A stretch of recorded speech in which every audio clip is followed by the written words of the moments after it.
Welcome back. Today we're going to go through part 4 from Brandon Sanderson's Words of Radiance. There's a lot to cover. I want to break this video down into 4 parts, really. The first 3 parts going through individual characters. So we'll start with Dalinar, we'll move on and talk about Kaladin, then we'll talk about Shallan, then we'll have a bit of a conclusion at the end and kind of look forward towards part 5. I've got some notes here and a lot that I want to talk about today, so I'll make my best effort to get through this without dragging it on any longer than it needs to be, but I do want to go through some different points with each of these different characters. So starting with Dalinar, I have a quote where he's speaking to Kaladin while Kaladin is still in jail, and he's talking to Kaladin through the bars. He says, "That's the rationale," as he stepped up closer to the bars to talk to Kaladin, "but it's not the reason I did it. I did it because it felt right. I trusted my hunches. My gut said that you were the man who could help change this kingdom, a man who could live through damnation itself in Sadeas's camp and still somehow inspire others. That was the man I wanted under my command." So this is Dalinar, as we've talked about in other videos on the channel, essentially trusting in his conscience as a leading spirit of God, so to speak.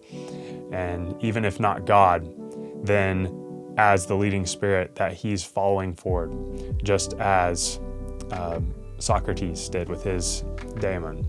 And so he's telling Kaladin that although he does not know for a fact exactly every step to take, he's been following his gut. And we see that he has a really deep trust in Kaladin. And as we think about his character, we think about how it contrasts with Wit. There's this chapter in part 4 where they're at the feast, and there's a really rich dialogue that takes place between Dalinar and Wit. And so it gets you thinking. I have a note written down here to, set the context for what I'm talking about specifically. Dalinar's talking with Wit, and the chapter ends with Wit saying that although our goals are aligned to some degree, I do not want exactly what you want. So don't put all of your trust in following exactly how I would do things, is essentially what Wit is telling Dalinar. Wit is saying that I will watch this kingdom burn if that's what it takes to see what I want come to fruition, which is not exactly what you want, Dalinar. And it had me thinking, in what ways are their goals aligned and in what ways are they different? Wit, up to this point in the story, has been serving essentially as a beacon of truth, not any biased truth, a totally unbiased ultimate truth, as though he's in some ways a symbol of the logos of the universe. And in fact, his name in the book is Wit, and there may be different reasons for that, but it does make an appeal to the idea that he's serving as a symbol of the logos. So Wit wants the truth to come to light no matter what it takes. He's willing to be like the cherubim at the Garden of Eden with a flaming sword that cuts away all the falsities, leaving only what is actually true behind, even if it causes pain and suffering along the way. It doesn't matter. He only wants the truth, the ultimate truth, to prevail. He stands there and he criticizes people. He seems to know their intentions. He tells it how it is. It's been that way with Kaladin. It's been that way with all the high princes that walk past him as they come to the feast, and it's the same way with Dalinar. Wit only wants the truth to come to light. And in many ways, Dalinar is doing his best to follow the truth, but he's willing to be biased in that approach. For example, his approach with King Elhokar. He doesn't want the king to fall, even though he knows that he's a weak leader and that he's actually making things worse for the kingdom. But as we'll talk about more later on from Kaladin's perspective, King Elhokar at this point serves as a symbol for what his father has left behind and for the unity of the kingdom. So, as with most things, it's quite nuanced and complex.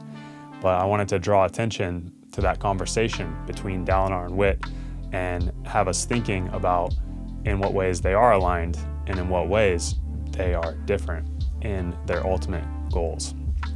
There will surely be more to come in regards to Wit and understanding more fully his part to play in this story, but I do feel that Wit has been serving as a symbol of the ultimate logos of this universe. All right, moving on to Kaladin. A lot has been going on with Kaladin. I had feelings in part 3 that his hubris was starting to creep in. He was starting to contemplate different ways that he was responsible for bringing justice to the world rather than feeling as though there is an inherent justice. And you can see that as his power has increased, his struggle with his hubris has increased as well.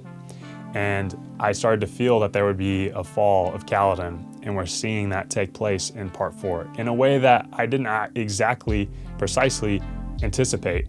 His loss of Syl was not something I thought was going to happen, but now that I see it taking place, it makes sense to me.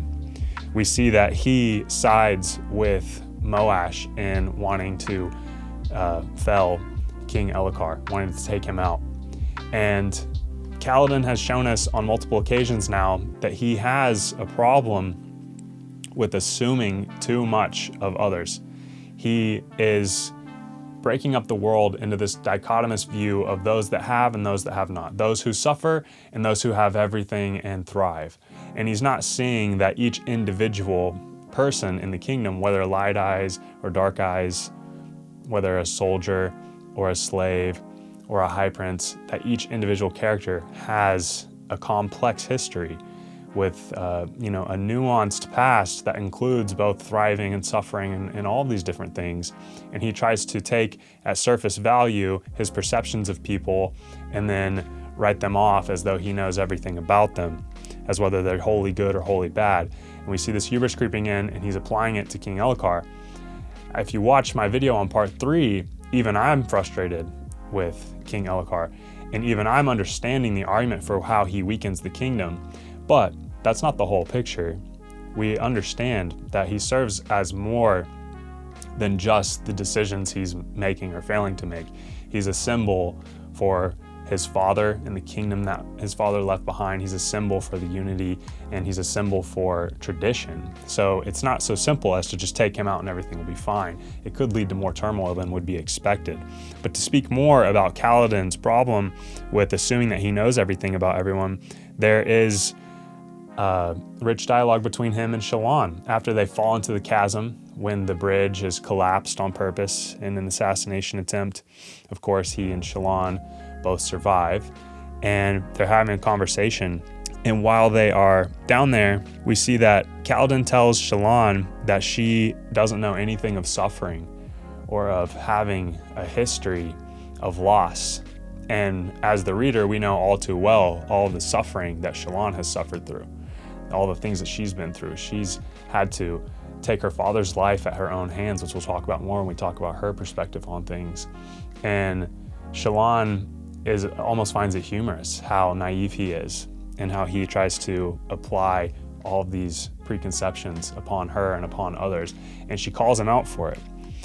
And Kaladin has lost Syl at this point. Syl being an honor spren, Kaladin's no longer adhering to what is ultimately honorable, but in many ways, he's falling to his own desires. He gave up another opportunity to have Shardblade and Shardplate, choosing his own comfort instead of taking on the responsibility of power and using it for the betterment of the kingdom overall. And now he's decided that he is on board with taking out the king, which he promised to keep the king safe. And now, as his honor spren, Syl has left him, and he's losing the power that he was starting to misuse. And so that's quite poetic. Let's go on and talk about Shallan.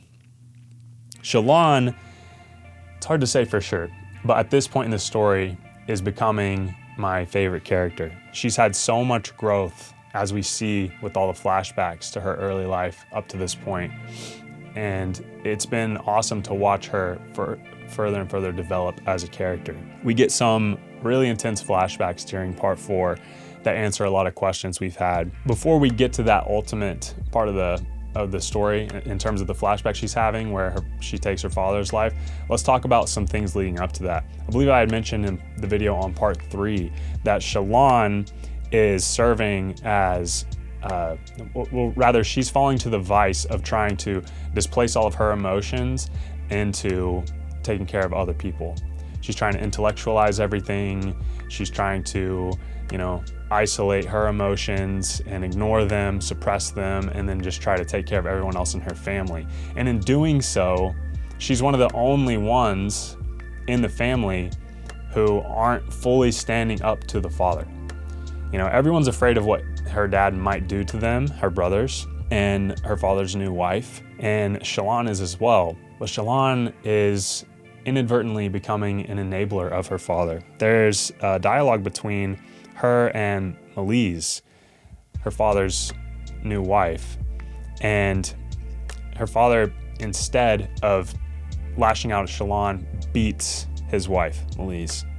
And Melise says, if I go, because Shallan's telling her she needs to run away, and Balat with me, who will he hate? Who will he hit? Maybe you finally, the one who actually deserves it. And then Shallan whispers, maybe, and walks away. So it strikes you as odd maybe at first. Well, why would Shallan deserve this? But on a deeper level, and I'm not saying she or anyone deserves to be, abused, but on a deeper level, the other members of the family, Melise and the brothers, they may be seeing, even if subconsciously, that Shallan is in some ways enabling her father by not just being straight up honest with him about how demented he is. But this comes to a head when we finally get the flashback to the ultimate event of her father actually finally dying, and we get some key questions answered. One, the fabrial from the first book that was broken, we see how it was broken. Balat actually broke it with a sword when he was trying to attack his father. We see how, or why Balat is crippled. His father beat his leg with a fire poker.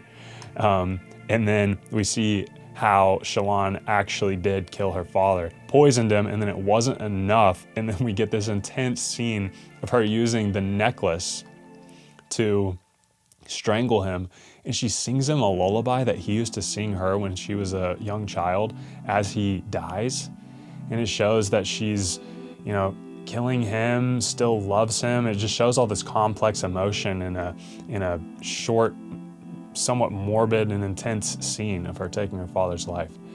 And so we see that Shallan has been through it, and she has had to face a lot of horrible things, and she's had to come to terms with her shadow, with what she's capable of doing. And now we see her on her own. She no longer has Yasna. She is on her own, and she's trying to find her way in the world, trying to understand how she's supposed to move forward and integrate all these parts of herself and do the most good that she can for the kingdom. So a lot of rich development going on with all of these characters, a lot of things to think about. So in conclusion, as we move forward into part 5, there are some key questions to be answered. I'll take them one at a time. One, the obvious, is Kaladin going to get Syl back? The Stormfather, if you will, told Kaladin that he had killed Syl. Does this mean that she's ultimately gone for good, or is she coming back? Is Kaladin going to have some way to, retrieve his powers? I think so, but we'll have to see how that plays out. 2, the story is leading us into the big attack, the big march on the Parshendi. What will come of that? This whole book has been leading us towards that ultimate fight, that ultimate battle here at the end. I expect it to come at the end of the book. And then 3, a more nuanced topic, but something that I want to touch on, is something that a friend of mine asked me about and something I was already thinking about. From the moment that Kaladin and Shallan met and they had this quipping back and forth, I thought, oh, they're going to end up together. And then we've seen the story not go in that direction. We see this attraction between Shallan and Adolin that's mutual. But then we have this whole event that takes place with Shallan and Kaladin, in the chasms together, and we see that their bond has grown quite a lot. So do we want Shallan to ultimately end up with Kaladin or to end up with Adolin? Well, I think Kaladin has a lot of soul searching to do. He has a lot to learn about himself, and that may be done best on his own without being so focused on Shallan. Also, Adolin has a lot of potential, but he needs to be focused, and Shallan could serve as a catalyst for his focus, for him to reach his full potential. So at this point in the story, it may be best for Shallan to ultimately end up with Adolin, but we'll see how things play out. Another thing, I had a comment on the last video asking if I felt that King Elhokar could change, if he could develop further. And we've talked about this to some degree already in this video. I think that yes, he certainly could. I think that he needs to have, you know, some moments of brutal honesty. I think that Dalinar needs to confront him with this further. And I think that he needs to be shown how to be more of a leader. But I do think that he could grow. And this is why it's not so simple as to just take him out of the picture. It could lead to more harm than good.